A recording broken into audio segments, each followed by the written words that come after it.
네, 검찰이 박근혜 전 대통령에게 징역 30년과 벌금 1,185억 원을 구형했습니다. 검찰 구형의 의미와 남은 재판 과정에 대해서 알아보겠습니다. 백성문 변호사, 양지민 변호사 두 분 모셨습니다. 안녕하십니까? 네, 안녕하세요. 자, 먼저 양 변호사님께서 좀 설명을 좀 해주시죠. 오늘 검찰이 박 전 대통령에게 징역 30년, 벌금 1,185억 원을 이제 구형하지 않았습니까? 역시 최순실 씨보다 높은 구형량이죠. 네, 그렇습니다. 최순실 씨보다는 아무래도 박근혜 전 대통령이 이번 범죄 혐의를 받고 있는 부분에 있어서 정말 이렇게 몸통 역할을 했다라고 볼 수가 있고 또 그리고 대통령직이 수행하고 있었잖아요. 그런 점을 고려한다면 사실은 최순실 씨보다는 더 높은 구형량이 구형될 거라는 사실 예측은 있었고요. 예. 그거에 맞게 구형이 된 걸로 보입니다. 그래서 검찰은 구형을 하면서 뭐라고 밝혔냐면요. 국민으로부터 위임받은 대통령의 권한을 사유화했다라고도 얘기를 하고요. 또 국정을 농단하고 헌법 가치를 훼손했다라고 하면서 대한민국 헌정사에 오점을 남겼다라고 강하게 얘기를 했습니다. 그러면서 사실은 박 전 대통령에게 구형할 수 있는 최고 형량을 사실 구형했다라고 검찰에서는 볼 수가 있겠고요. 유기징역으로 할 수 있는 유기징역으로 최대치인가요? 그렇죠. 30년이요? 30년. 물론 더 이제 가중 요소가 있다라고 한다면 더 가중이 될 요소는 있겠지만 예. 하지만 검찰 입장에서는 어쨌든 그 최순실 씨를 25년 구형을 했었잖아요. 거기에 이제 맞게 사실은 30년형을 구형을 했다라고 보이고요. 그리고 벌금 같은 경우에는 사실은 최순실 씨에게도 같은 액수로 벌금 구형은 있었습니다. 그게 자신이 사실은 뇌물로 받은 그 액수의 뭐 2배에서 5배 정도 더 이제 구형을 할 수가 있는데 그 일정 부분의 기준에 맞춰서 1,185억 원이라는 액수를 정해서 구형한 걸로 보입니다. 예. 네, 또 일각에서 얘기를 하는 건 30년 구형이 좀 약하다는 쪽도 많아요. 아, 그래요? 왜냐하면 최순실 씨가 25년이 구형이 됐는데 하나 예. 빠진 게 있습니다. 2대 학사 비리로 7년이 구형이 됐었어요. 예. 그럼 최대 32년까지 구형이 됐던 건데 예. 그것까지 포함을 해도 박 전 대통령이 받고 있는 혐의나 지금 조금 전에 양지민 변호사 설명하셨던 것처럼 이건 박근혜 전 대통령이 없었으면 발생할 수가 없었던 일입니다. 아. 국정 최고 통수권자가 본인의 권력을 남용을 해서 어찌 보면 본인 스스로 탄핵까지 되고 나라가 이렇게 혼란에 빠졌다면 그에 대한 책임을 더 무겁게 물어야 되는 게 아니냐. 그리고 30년까지가 유기징역의 상한이긴 하지만 예. 가중 요소를 고려하면 최대 50년까지도 가능은 합니다. 예. 법적으로 무기징역을 선택하지 않더라도. 예. 그래서 일각에서는 구형량이 다소 약하다고 보는 견해도 있는데 또 검찰 입장에서 바라보면 박 전 대통령의 나이를 감안할 때 30년을 구형하면 사실상 종신형과 같다라는 판단도 일정 부분 작용한 게 아닌가 싶습니다. 예. 그대로 선고된다면 이제 95세, 90대 그렇습니다. 중반에 출소하는 걸로 이렇게 이제 산술적으로 나오는데요. 지금 18개 혐의를 네, 받고 있지 그렇습니다. 않습니까? 그 같은 그 재판부죠. 네, 같습니다. 예, 김세윤 네, 형사 22부입니다. 판사. 네. 이 18개 혐의인데 그중에서 최순실 씨와 겹치는 혐의가 13개라고 하는데요. 주요 혐의 내용을 좀 정리해 주실까요? 일단 뭐 미르재단, K스포츠재단의 본인의 직권을 남용해서 모금을 했던 혐의. 이제 그 부분은 직권 남용 부분이기도 하고 이게 예. 뇌물죄에 포함되기도 합니다. 그리고 또 하나는 KT의 최순실 씨 측근 내 채용을 압박을 했던 거와 광고 계약을 압박했던 부분. 이것도 역시 직권 남용 부분이고요. 또 문화예술계 지원 배제 명단 이 블랙리스트는 최순실 씨와 겹치진 않습니다. 이 부분은 김기춘 실장이나 조윤선 장관이 유죄 판결을 받았던 내용입니다. 그리고 또 이제 가장 중요한 부분은 결국 뇌물 부분인데 이제 삼성을 압박을 해서 미르재단, K스포츠 재단에 돈을 받고 또 최순실 씨, 정유라에게 승마 지원을 받게 했던 부분이 대략 433억 원 정도 되고요. 거기다 롯데계열사나 SK그룹에 대해서 또 압박해서 돈을 받았던 부분이 포함되어 있습니다. 그리고 또 하나는 이것도 최순실 씨와 관계 없었던 부분입니다만 공무상 비밀 누설 혐의죠. 그거는 정호성 비서관이 일단 유죄 판결을 받았기 때문에 이 부분 역시 별 이변이 없는 한 박 전 대통령 유죄 판결이 나올 가능성이 많고요. 네. 그리고 마지막으로는 CJ의 이미경 부회장을 조원동 경제수석을 통해서 사퇴를 압박했던 부분 이것도 강요죄에 해당하는데 이 부분도 최순실 씨하고는 겹치지 않습니다. 그러니까 최순실 씨와 겹치는 13개 혐의 중에 최순실 씨가 그 당시에 11개가 유죄 판결이 나왔거든요. 그럼 같은 재판부라면 아마도 그 11개와 관련해서 동일하게 판단이 나올 거고요. 예. 지금 벌금이 1,185억 원이지 않습니까? 근데 최순실 씨도 벌금 액수는 대폭 줄었던 이유는 사실 삼성에게서 받았다는 433억 원 중에 실제로 인정됐던 부분이 70억 원 정도가 됐기 때문에 그의 기초로 이제 벌금이 결정된 거고요. 그래서 박 전 대통령도 이 징역형 부분은 모르겠습니다만 벌금 부분과 관련해서는 아마도 이번 구형량보다는 굉장히 많이 떨어질 가능성이 많습니다. 예. 지금 박근혜 전 대통령 쪽에 변호인이 있습니까? 네, 있습니다. 국선 변호인이 있죠. 예, 유영하 변호사는 안 나오죠. 유영하 변호사는 관여하지 않고 선임계를 넣지 않고 그때 예. 그 구속 기간이 연장되면서 유영하 변호사 스스로 이제 사임계를 제출한 상황이기 때문에 국선 예. 변호인이 진행을 하는데 예. 국선 변호인이 오늘 쉽게 말해서 피고인이 나오지 않은 상황이었음에도 불구하고 PPT 자료까지 준비를 해서 3시간 이상 최후 변론을 하겠다라고 입장을 밝혔고 예. 아직까지 진행이 되고 있는지 아직까지도 이제 선고일자가 잡히지 않았거든요. 야. 근데 뭐 오늘 눈물로 호소하는 내용도 있었고 예. 죄가 인정된다고 하더라도 그래도 그 국가를 통수했던 대통령이 최대한 선처해달라는 취지의 최후 변론을 좀 했던 걸로 좀 알려지고 있습니다. 예, 나라 위에 했던 일까지 없던 건 만들면 안 된다. 네. 이런 유지의 네, 변론을 그렇습니다. 지금 하고 있는 것 같아요. 박근혜 전 대통령은 지난해 재판 보이콧 선언한 이후에 모든 재판에 불출석하고요. 일단은 사유는 이제 건강상의 이유로 불출석하고 있는 거죠. 네, 그렇습니다. 예. 건강상의 이유를 들어서 지난해 10월 이후로 계속해서 재판에 참석하지 않고 있고요. 예. 그렇기 때문에 처음에 이제 불출석하면서 얘기가 냈던 것이 과연 이걸 걸석 재판으로 진행을 하는 게 맞느냐, 아니면 예. 뭐 강제 인치라도 해와야 되느냐라고 얘기가 많았는데요. 아무래도 전직 대통령이다 보니까 일반인이라면 사실 인치를 얼마든지 할 수 있다고 봅니다. 하지만 전직 대통령이다 보니까 예우 차원에서 인치까지는 하지 않고 피고인이 없는 상황에서, 그러니까 국선 변호인만 출석을 한 상황에서 지금 계속해서 재판이 진행돼 왔고요. 예. 그리고 역시나 선고 기일에도 불출석할 가능성이 높지 않나라는 여론이 높습니다. 왜냐하면 이미 사실 출석을 하고자 했다면 뭐 구형을 하는 오늘 마지막 이제 공판 기일이라든지 그 전에 충분히 출석을 할 수 있었겠죠. 근데 그럼에도 불구하고 끝까지 이제 출석하지 않았던 거는 아무래도 막판 끝까지 선고 기일까지 불출석하지 않을까라는 생각이 듭니다. 예. 자, 박 전 대통령의 공범인 최순실 씨는 1심에서 징역 20년에 네. 25년 구형에 20년에 이제 1심 중형을 선고받았는데요. 박 전 대통령은 선고 형량이 어느 정도 나올까요? 아무래도 최순실 씨보다 높을 가능성이 훨씬 많습니다. 예. 최순실 씨와 같이 공범인 것도 있지만 말씀드렸던 것처럼 아닌 것들, 이제 블랙리스트 같은 경우에는 김기춘 실장도 그래도 좀 중형을 선고받지 않았습니까? 예. 이제 그런 부분들까지 결합을 하고 또 하나는 최순실 씨와 박 전 대통령이 결정적으로 다른 점이 하나 있어요.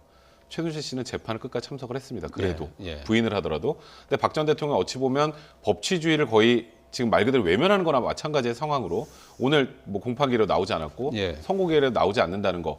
그러니까 이번에 검찰이 구형량을 높게 이제 결정을 하면서 했던 내용들 중에 하나가 전혀 반성을 하지 않는다는 내용도 포함되어 있었어요. 예. 단 한 번도 박 전 대통령은 혐의를 인정하거나 무언가 국민들에게 죄스러워하는 모습조차 보이지 않았습니다. 그래서 그런 부분들을 감안한다면 지금 최순실 씨보다는 높은 형량이 선고될 가능성이 높다. 그리고 극단적으로 법원은 그 검찰의 구형량에 얽매이지 않습니다. 예. 더 높은 선고를 할 수도 있다라는 얘기도 나오는 것도 사실입니다. 1심 선고 공판 기일이 오늘 정해지는 겁니까? 네, 원래 오늘 정해지는데요. 예. 통상적으로는 2주 정도 기간이 지나면 선고가 이루어지는데 예. 아무래도 워낙 혐의가 많고 기록이 많다 보니까 그거보다는 다소 더 걸릴 거란 예측이 많고요. 그래서 3월 마지막 주나 4월 첫째 주 정도에 선고기일이 잡히지 않을까 지금 이렇게 보고 있습니다.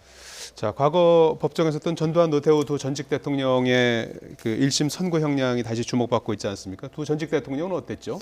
두 전직 대통령 같은 경우에는 다들 아시다시피 뭐 비자금 뇌물 그리고 12.12 사태, 5.18 운동 여러 가지 혐의를 받고 있었어요. 예. 그와 관련해서 구형 자체는 전두환 전 대통령에 대해서는 사형이 구형됐었고요. 그리고 노태우 전 대통령 같은 경우에는 무기징역이 구형이 됐습니다. 하지만 이 1심 선고 같은 경우에는 전두환 전 대통령 같은 경우에 구형이 그대로 사형으로 이제 이어졌고요. 선고가. 그다음에 노태우 전 대통령 같은 경우에는 당시 이제 선고할 수 있는 최고 법정형이 22년 6개월이 선고가 됐었습니다. 예. 그런데 이게 2심에 가면서 조금씩 다 줄어들었죠. 전두환 전 대통령 같은 경우에는 무기징역으로 결국 형이 확정이 됐고요. 예. 그리고 노태우 전 대통령 같은 경우에는 이제 17년으로 형이 확정이 됐는데 두 분 다 97년도에 이제 특별 사면을 받아서 이제 나오게 됐죠.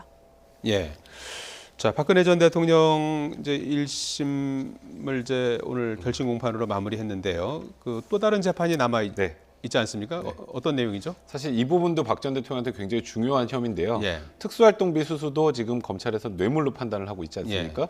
그 뇌물을 수수한 혐의에다가 그리고 재작년 했던 4.13 총선에 공천에 불법 개입한 혐의까지 두 개를 같이 받고 있는데 지금 이게 지금 재판부가 다르거든요. 예. 근데 둘 다 이제 공판 준비 기일에 있고 지금 진행 상황이 비슷하기 때문에 이것도 아마 병합돼서 진행될 가능성이 많은 상황입니다. 예.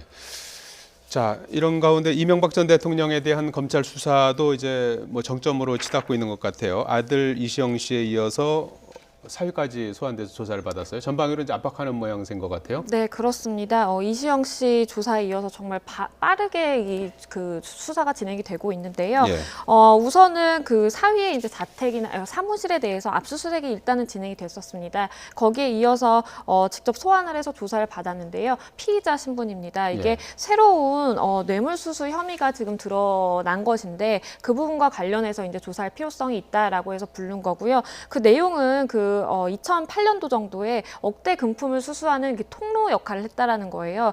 금융기관장의 취업을 청탁을 함에 있어서 억대 금품을 수수를 했고, 근데 그 사이에서 이제 이명박 전 대통령과 그거를 청탁하는 사람 사이에 이 사위가 직접적으로 통로 역할을 한 거 아닌가라는 이제 혐의를 가지고 소환은 조사를 하게 된 겁니다. 예. 자, 이명박 전 대통령의 검찰 소환이 얼마 남지 않았다. 이제 이런 전망이 우세하지 않습니까? 그런데 이명박 전 대통령은 천안함 기념관을 찾았다고 해요. 이건 어떤 의미라고 봐야 되는 거죠? 사실 이명박 전 대통령 측이라고 하겠습니다. 이명박 예. 대통령 측에서 지금까지 모든 혐의에 대해서 좀 부인하고 있는 모양새인데 예. 사실 지금 이제 거의 모든 친인척을 포함한 측근들이 전부 이명박 전 대통령의 불리한 지수를 내놓고 객관적인 증거 자료들 영포빌딩 지하 2층에서 많은 게 확보가 돼서 사실 측근들이 들어가서 왜 본인 스스로 자백을 하겠습니까? 그건 객관적인 증거 자료를 내밀고 하기 때문인 거거든요. 그렇다면 지금 법적으로 다툴 수 있는 게 그렇게 많지 않다라는 측면에서 보면 어찌 보면 박 전 대통령과 좀 유사한 방식을 택하는 게 아닌가. 결국 지금 재판은 정치 보복이고 예. 이게 지금 천안함 거기에 갔던 이유도 이번에 김영철 방안과 관련해서 이거 보수 진보의 그 구도로 가서 이 재판을 좀 정치 재판화 하려고 하는 것이 아닌가 뭐 이렇게 바라보는 관점이 많은 것 같습니다. 예. 검찰이 오늘 그 일부 보도에서 구속영장 청구 방침과 관련한 이제 보도가 있었나 봐요. 네. 그래서 일단은 부인하고 정해진 건 없고 통상적인 절차를 따를 것이다 이렇게 이제 설명을 했거든요. 그건 어떤 내용으로 봐야 되는 겁니까? 사실 지금 그냥 객관적으로 바라봤을 때 예. 전직 대통령이 아니라면 100% 구속영장이 청구될 수밖에 없는 사안입니다. 예. 일단 금액도 너무 크고요. 거기다 아주 간단히 생각해 보면 김백준 총무기획관 같은 경우에는 방조범이라고 했는데도 구속영장이 청구됐고 발부가 된 상황이죠. 그렇다면 방조범이 구속영장이 청구되고 발부가 됐는데 주범이 구속영장 청구 안 된다는 건 좀 납득이 곤란한 상황인데 예. 다만 이명박 전 대통령은 박 전 대통령과 마찬가지로 전직 대통령이라는 신분이 있기 때문에 검찰에서 지금 당장 구속영장을 청구한다, 청구하지 않는다라는 입장을 밝히는 것 자체가 굉장히 어찌 보면 좀 검찰 입장에 당황스러운 상황인 거고요. 그래서 지금 현 시점에서는 검찰이 말을 아끼는 그런 상황이라 봐야 될 것 같고, 그러니까 이명박 전 대통령에 대한 구속영장 청구 부분은 전직 대통령으로서 예우를 어느 정도 하느냐에 따라서 결정될 사안인 것 같습니다. 예. 자, 군 대선 개입 수사 은폐 의혹 혐의를 받고 있는 김관진 전 국방장관이 오늘 피의자 신분으로 검찰에 소환됐습니다. 소환 모습 잠시 보시겠습니다. 사이버사 은폐 의혹에 대해서 인정하십니까? 수사 인력 일부가 수감되어 있기 때문에 대단히 가슴이 아픕니다. 논란이 되고 있는 문제에 대해서는 적극 소명을 할 것입니다. 자, 이 김관진 전 국방장관은 지난해 11월 사이버 사령부의 네. 댓글 공작 개입 혐의로 네. 수감됐다가 구속적 부심으로 네, 그렇죠. 풀려나지 않았습니까? 네, 그렇습니다. 이번엔 이번엔 좀 다른 내용인가요? 네, 그 당시에는 이제 댓글 작업을 사이버사의 댓글 작업을 총체적으로 지휘 감독했다라는 취지였는데 예. 이번에 새로운 좀 유의미한 진술이 하나 확보가 됐습니다.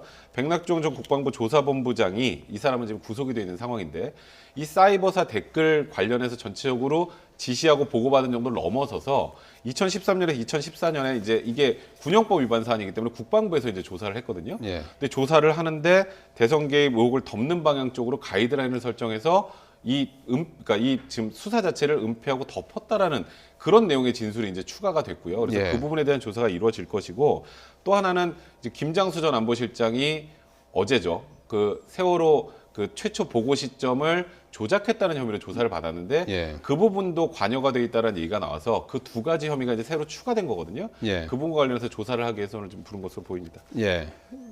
그 새로운 혐의가 지금 포착됐다고 말씀하셨는데 그러면 구속영장 재청구 가능성도 있군요. 그러니까 지금 김관진 전 장관을 예. 지금 다시 부른 게 예. 객관적인 증거 자료가 확보돼 있는 상황에서 불렀다면 예. 김관진 장관이 만약에 부인할 경우 부인할 경우에는 검찰에서 아마도 구속영장을 청구하게 될 거고요. 예. 그게 아니고 수사에 순순하게 협조하는 모양새를 취한다면 영장을 청구하지 않을 개연성이 좀 더 많은 그런 상황이라고 봐야 될 것 같습니다. 예, 그리고 추가로 세월호 조작과 관련해서 이제 김관진 전 장관, 그다음에 김장수 전 실장 이 두 네. 사람이 이제 그 세월호 조작과 관련해서 또 조사를 받고 있는 네, 그렇습니다. 그런 상황이죠. 자, 이 미투 운동과 관련해서 이 가해자로 지목된 인물이 처음으로 체포됐다는 소식이 있었어요. 어떤 내용입니까? 네, 맞습니다. 이게 경남 김해에 한 극단이 있었습니다. 예. 여기 극단의 대표를 맡고 있는 사람이 있는데요. 이 대표가 경찰에 지금 체포가 돼 있는 상황입니다. 그 이유는 미성년자 단원들을 성폭행했다라는 지금 혐의를 받고 있거든요. 이게 이제 법적으로 따지자면 아동 청소년 성보호에 관한 법률 위반입니다. 그렇기 예. 때문에 아무래도 사건에 굉장히 중대하다라고 본 것이고 실제로 2007년에서 2012년 당시에 그 당시 중학생 학생들입니다. 중학생 여학생 단원 2명 정도를 극단 사무실과 그리고 차량 등지에서 성폭행을 했다라고 이제 혐의가 불거진 것이고요. 피해자들이 비교적 구체적으로 상세하게 진술을 하고 있기 때문에 경찰에서는 일단은 그 진술들이 굉장히 신빙성이 높다고 보고 그래서 체포를 한 걸로 보입니다. 예. 경찰이 수사하고 있는 사건이 19건이라고 네, 그렇습니다. 해요. 이게 다 처벌이 가능한 겁니까? 근데 그거는 좀 살펴봐야 될 것 같은데요. 네. 일단은 2013년 6월 19일에 이제 친고죄가 폐지가 됩니다. 예. 친고죄가 폐지가 되기 전 사건은 고소기간이라는 게 있어서 예. 6개월이나 또는 1년의 고소기간의 제한을 받는데 그래서 일단 성년자가 피해자인 경우에 2013년 6월 19일 이전 사건은 처벌을 못합니다. 그건 단언적으로 말씀드리면 될 것 같고요. 예. 6월 19일 이후의 사건들은 다 처벌할 수 있고 조금 전에 양재인 변호사 설명했던 것처럼 과거의 피해자가 미성년자의 경우에는 미성년자가 성년이 되기 전까지는 이제 고소기간이나 공소시효가 다 정지해요. 성년이 되고 나서 그 다음에 다시 고소기간이나 이런 문제들이 발생을 하는데 이제 미성년자 이제 성범죄 같은 경우에는 공소시효 그러니까 그 고소기간 폐지가 친고죄 폐지가 조금 일반 성인보다 좀 빨랐기 때문에 지금 아까 말씀하셨던 그 경남 김해에 있었던 번자기 그 극단의 대표는 지금 체포가 된 거고 결국은 지금 현재 발생하고 있는 성년에 관련된 사건들은 2013년 6월 19일을 기준으로 해서 판단하셔야 될 것 같습니다. 예. 자, 경찰이 지금 배우 조민기 씨 관련해서 수사를 상당히 확대하고 있는 그런 양상인데요. 본인이 그동안에 부인하면서 억울함을 호소하기도 했었는데 오늘은 사과문을 냈어요. 네, 사과문이 나왔는데요. 굉장히 좀 늦다고 볼 수가 있겠죠. 왜냐하면 처음부터 저렇게 공식적으로 사과를 하고 시인을 했다면 그렇다면 지금까지 이렇게 피해자들이 분노하면서 추가적인 폭로가 이어지지는 않았을 수도 있겠다는 생각이 들거든요. 그래서 예.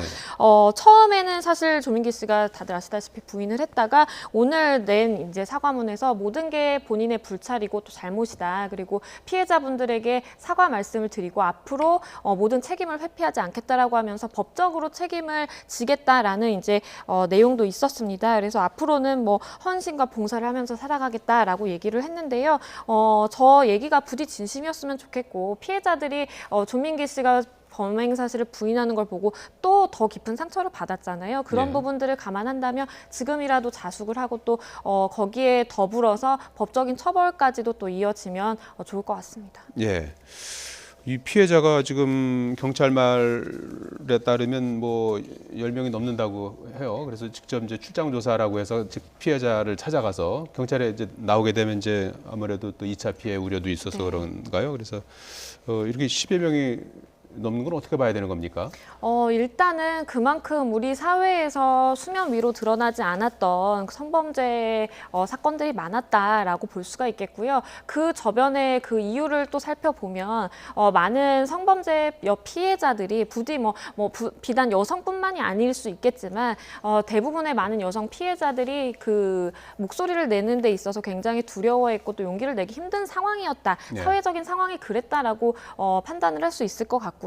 개인적으로는 뭐 지금이라도 이렇게 많은 사람들이 용기 내서 설령 그 친고죄가 폐지되기 이전에 발생한 범행이어서 형사적으로 가해자가 처벌을 받지 못할지언정 어쨌든 이게 사회 정의에 부합한다라는 그 취지에서 믿음에서 이렇게 목소리를 내는 건 바람직하다라고 보이고요. 그리고 경찰에서 뭐 지금 뭐 10명이 넘는 뭐 19명 정도를 지금 뭐 수사를 할 계획이다 뭐 이런 얘기도 있었는데요. 사실은 지금 처벌 가능한 그 사건들에 대해서는 다 사실 조사를 하고 처벌까지 이어지는 게 맞다고 보고요. 예. 뭐 조민기 씨 같은 경우에도 피해자들이 계속해서 속출하고 있는 상황인데 처벌할 수 있는 그 사건에 대해서는 본인이 직접 적극적으로 나서서 조사를 받는 것도 바람직해 보입니다. 네, 다양한 뭐 지금 유형이 나타나고 있는데요. 조지현 씨 같은 경우에는 그 처음에 성추행 의혹 제기되면서 자숙하겠다 이런 뜻을 밝혔는데 그 제보자 색출에 나섰던 것으로 이렇게 알려지면서 또 다시 논란이 되는 것 같아요. 그러니까 이제 조지현 씨 같은 경우는 일종의 이제 압박을 네, 한 그렇죠. 거죠. 예. 성추행 사건이 이제 보도가 나가고 나서 네. 그걸 보도한 기자한테 5번 정도 전화를 해서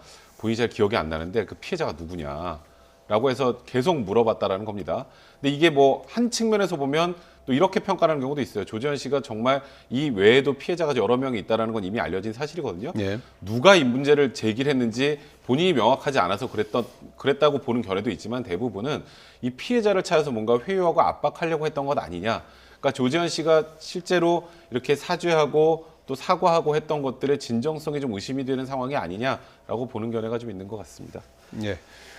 오달수 씨에 대한 논란은 어떻게 봐야 되는 겁니까? 이제 성추행 부인하니까 이제 성폭행 당했다고 주장하는 피해자가 다시 등장하고 진실 공방으로 번지는 것 그렇습니다. 같아요. 진실 공방으로 흐르는 지금 모습인데요. 네. 어쨌든 오달수 씨 입장에서는 성폭행 증언이 또다시 나오니까 거기에 또 대응을 하기를 굉장히 강경하게 대응을 하고 있습니다. 전혀 사실 무근이다라고 얘기를 하고 있고요. 지금 그 피해자라고 하는 분이 밝히는 그 내용 자체가 사실은 90년대 초반에 있었던 일이기 때문에 워낙 그 오래된 시점에 있었던 일이기 때문에 사실상 지금 처벌하는 것도 좀 불가능하고 여러 가지 그 처벌에 대한 길이 막혀 있기는 하지만 어쨌든 뭐 오달수 씨가 지금 아니라고 하는 상황에서는 섣불리 오달수 씨가 성범죄의 뭐 가해자다라고 예. 보는 시선은 조금 위험한 것 같습니다. 예. 자, 이런 가운데 저 가짜 사실을 폭로한 청와대 청원 글이 논란에 또 휩싸였는데요. 딴지일보 일보 네. 김어준 씨에 대한 청원인데요. 어떤 내용입니까? 김어준 씨에게 쉽게 말해 성추행 당했다는 겁니다. 또 이게 예. 미투 중에 하나라고 생각이 들 정도로 청와대 청원 게시판에 이런 내용들을 올렸었는데 예. 이제 이거는 김어준 씨 쪽에서도 당연히 강력하게 부인을 했고 예. 올린 당사자도 사과하고 내렸어요. 가짜 폭로가 네, 되는 가짜 거죠? 폭로인 거죠. 예. 그러니까 이번에 미투 운동에서 가장 경계해야 될 내용들이 이런 겁니다. 예. 그러니까 지금 사회 정화 활동으로 진짜 아까 양진 변호사 말씀하셨던 것처럼 상대방을 처벌하지 못하더라도 이제 이런 권력형 성범죄가 더 이상 일어나지 않아야 된다는 취지로 진행되는 건 맞긴 하지만 예. 이렇게 허위 신고가 이어지는 경우에는 이게 자칫 의미가 퇴색할 수도 있거든요. 이 경우에는 처벌도 가능합니다. 이게 허위 사실 유포한 명예훼손이고요. 예. 여기는 또 특히 온라인에 올린 거기 때문에 정보통신망 이용 촉진 및 정보보호에 관한 법률 위반이 돼서 형사처벌 대상이 되는데 이런 경우에는 물론 이걸 사과를 받아들이고 진행을 안 할 수도 있겠습니다만 이런 허위 신고 관련해서 오히려 좀 더 적극적으로 대응하는 것도 필요하지 않을까 생각이 듭니다. 예, 이거 허위 폭로도 뭐 경계를 해야 되는 거고 또 반대로 그렇다고 해서 또 미투 운동이 위축돼서도 안 될 것 같고 어떤 대책이 좀 필요하다고 보십니까? 사실은 지금 그렇기 때문에 많이 나오는 얘기가 미투 운동이 어떻게 보면 그 사실적시에 의한 명예훼손 성립 가능성도 있는 부분이기 때문에 일각에서는 사실을 적시하는 경우에는 명예훼손으로 처벌하는 거는 안 된다. 이거를 조금 개정해 나가자라는 사실 목소리도 있어요. 네, 근데 민주당에서도 그 폐지를 추진하기로 네, 그렇습니다. 했다고요. 예. 근데 이 부분이 상당히 조금 조심스러운 부분인 게 뭐냐면 그렇다고 한다면 모든 범죄자들이 범죄를 저지른 경우에는 1차적으로 형사처벌을 받게 되고 2차적으로는 또 사회적으로 질시와 지탄을 받아서 사회적으로 또 매장되는 이렇게 2차적으로 또 이렇게 고통을 받아야 되는 측면도 있거든요. 그렇기 때문에 양쪽 측면이 다 있어서 사실적시에 의한 명예훼손 폐지에 대해서는 또 양쪽 그 찬반 논란이 좀 그 거센 상황입니다. 예.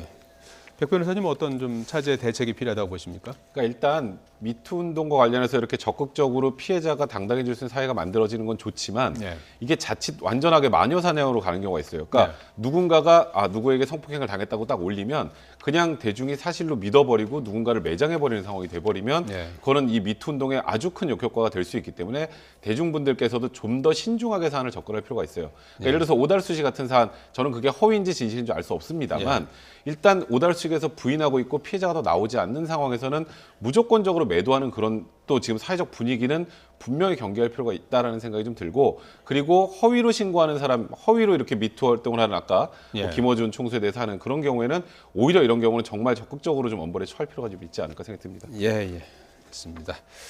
예, 지금까지 백성문 변호사, 양지민 변호사였습니다. 두 분 고맙습니다.